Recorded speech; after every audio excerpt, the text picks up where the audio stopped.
Bismillahirrahmanirrahim. Assalamualaikum warahmatullahi wabarakatuh. Oke, bagaimana kabarnya anak-anak? Oke, semoga kalian semua dalam keadaan sehat walafiat dan ada dalam lindungan Allah Subhanahu wa taala. Amin ya Allah ya rabbal alamin.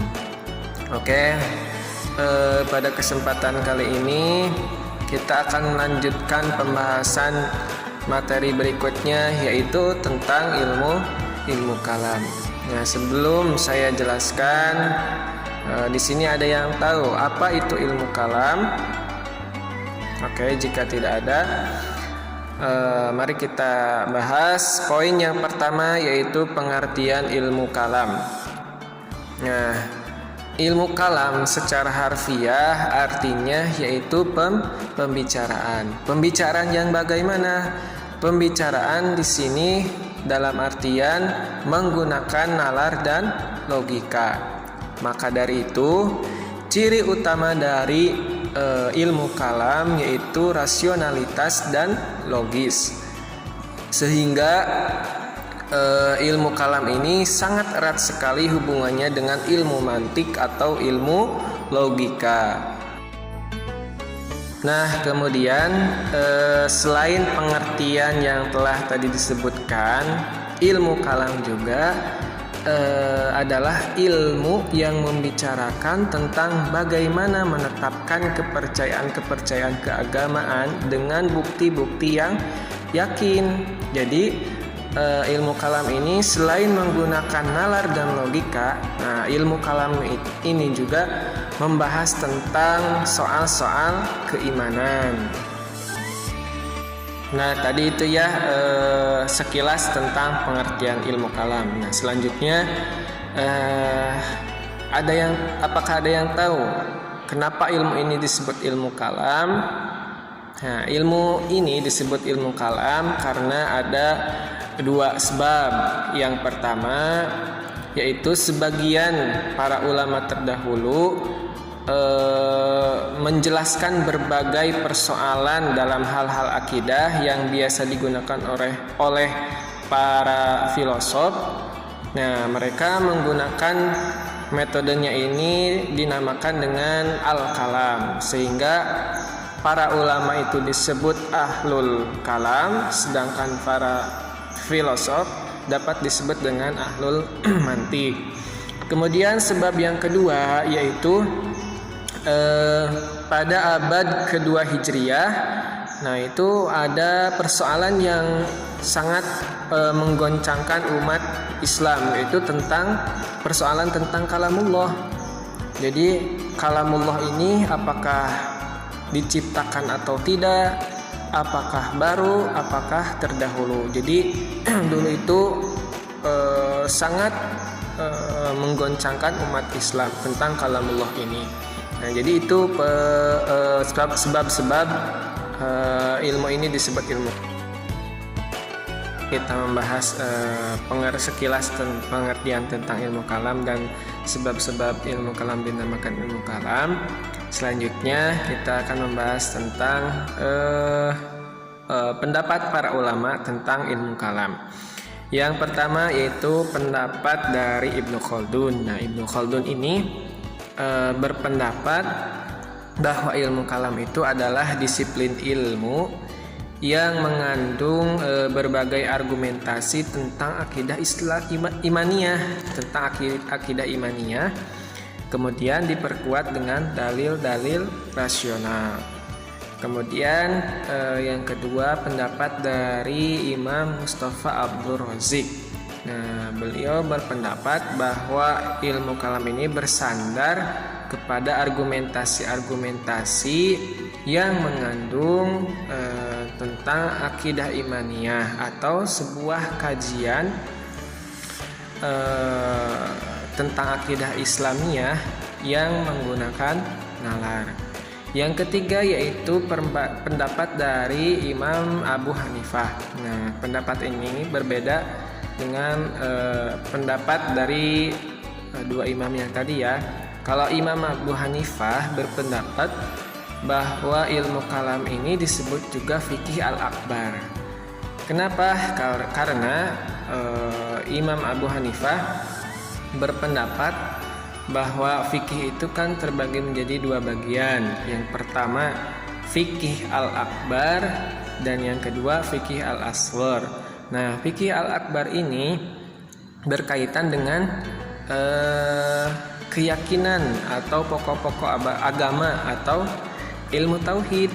Nah, sedangkan fikih al-asghar berkaitan dengan masalah muamalah, bukan pokok-pokok agama. Jadi hanya sebagai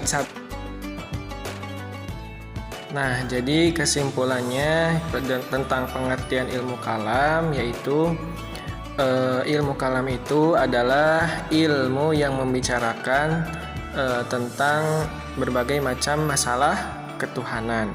Di antaranya tentang wujud Tuhan itu bagaimana dan sifat-sifat Tuhan itu bagaimana yang berdasarkan dasar-dasar nakliyah maupun argumentasi akliyah. Nah, dasar-dasar nakliyah itu adalah dasar-dasar yang berdasarkan dalil-dalil atau diambil dari dalil-dalil dari Al-Quran ataupun hadis.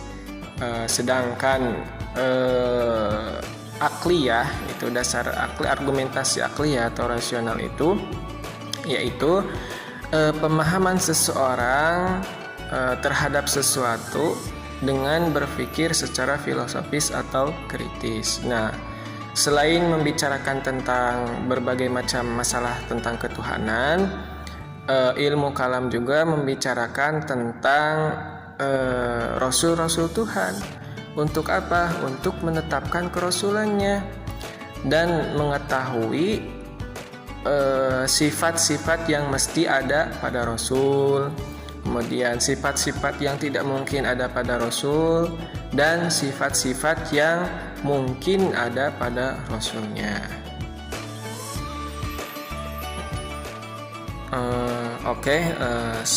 Setelah kita membahas tentang pengertian ilmu kalam, selanjutnya kita bahas tentang fungsi ilmu kalam. Apa sih fungsi ilmu kalam? Nah, fungsi ilmu kalam ini sangat bermanfaat sekali ya. Yang pertama, fungsi ilmu kalam itu untuk menguatkan keimanan kita dan dapat menyelamatkan diri kita dari berbagai ketersesatan.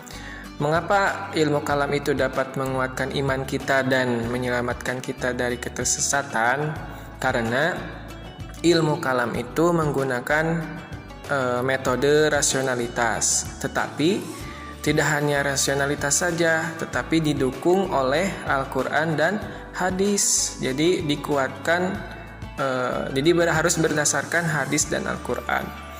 Jadi kalau misalkan sekuat apapun kebenaran dari rasionalitas itu harus dibatalkan atau tidak boleh dijadikan landasan ketika itu berlawanan dengan Al-Quran dan hadis. Jadi insya Allah kalau kita mempelajari ilmu kalam, insya Allah kita tidak akan tersesat. Karena ilmu kalam itu harus sesuai dengan Al-Quran dan hadis. Kemudian fungsi yang kedua, ilmu kalam itu dapat menguatkan nilai-nilai ajaran agama Islam yang terdiri dari 3 pokok, yaitu iman sebagai landasan akidah, Islam sebagai manifestasi syariat, ibadah, muamalah, dan ihsan sebagai aktualisasi akhlak. Kemudian fungsi ilmu kalam yang ketiga yaitu fungsinya untuk menjawab penyimpangan terhadap teologi agama lain. Jadi di Indonesia ini kan masyarakatnya itu berbeda-beda ya. Jadi berbeda-beda agama. Nah, insya Allah kalau kita mempelajari ilmu kalam, kita bisa menjawab problematika penyimpangan teologi agama lain. Jadi kalau kita mau debat dengan agama lain, kita harus mempelajari ilmu kalam dulu, karena ilmu kalam berfungsi untuk menjawab problematika penyimpangan terhadap teologi agama lain. Nah, itu fungsi-fungsi ilmu kalam. Yang pertama, untuk menguatkan dan menyelamatkan kita dari ketersesatan, menguatkan keimanan kita. Kemudian yang kedua, menguatkan nilai-nilai ajaran agama Islam seperti akidah, iman, ibadah, muamalah, dan akhlak gitu. Kemudian yang ketiga, untuk bisa menjawab problematika penyimpangan terhadap teologi agama lain.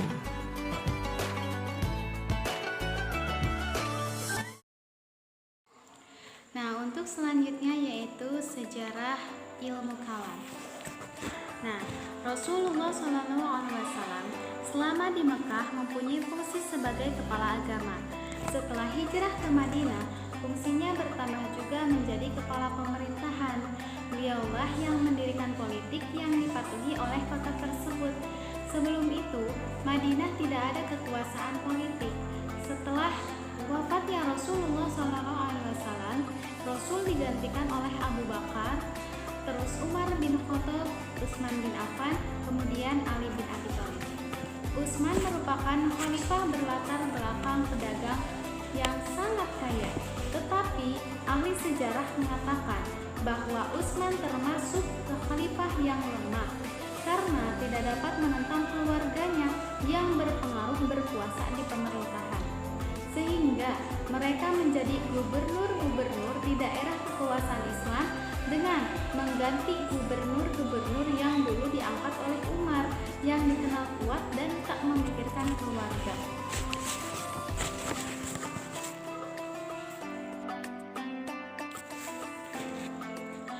Tindakan politik Utsman memecat gubernur-gubernur angkatan Umar memancing reaksi yang tidak menguntungkan baginya. 500 orang memberontak di Mesir sebagai reaksi atas diberhentikannya Gubernur Uman bin As yang diangkat Umar dan digantikan oleh Abdullah bin Sa'ad bin Abi Sar dari keluarga Utsman bin Affan yang berujung terbunuhnya Utsman. Setelah Utsman wafat, kekhalifahan diganti oleh Ali, tetapi segera dia mendapat tantangan dari Tolhah dan Zubair dari Mekah yang mendapat dukungan dari Aisyah. Gerakan ini dapat dipatahkan oleh Ali bin Abi Thalib dalam pertempuran di Irak pada tahun 656 Masehi. Tolhah dan Zubair mati terbunuh dan Aisyah masih hidup lalu dikirim kembali ke Mekah. Tak cuma di sini, tantangan berikutnya muncul dari Muawiyah, gubernur Damaskus dan keluarga dekat Utsman. Sebagaimana Tolhah dan Zubair, dia tidak mengakui Ali bin Abi Thalib sebagai khalifah. Ia menuntut kepada Ali supaya menghukum para pembunuh Utsman. Bahkan, ia menuduh Ali turut campur dalam pembunuhan Utsman. Salah seorang pemberontak Mesir yang datang ke Madinah dan kemudian membunuh Utsman adalah Muhammad ibnu Abi Bakar, yang tidak lain adalah anak angkat dari Ali. Dan Ali tidak mengambil tindakan keras terhadap pemberontak-pemberontak itu. Bahkan dia mengangkat Muhammad ibnu Abu Bakar menjadi gubernur Mesir. Terjadi pertempuran antara pasukan Ali dan Muawiyah bin Abi Sufyan di Siffin. Muawiyah terdesak. Amr bin As, tangan kanan Muawiyah, mengangkat Al-Quran ke atas sebagai tanda ajakan damai. Para Quro dan kalangan Ali menganjurkan untuk menerima,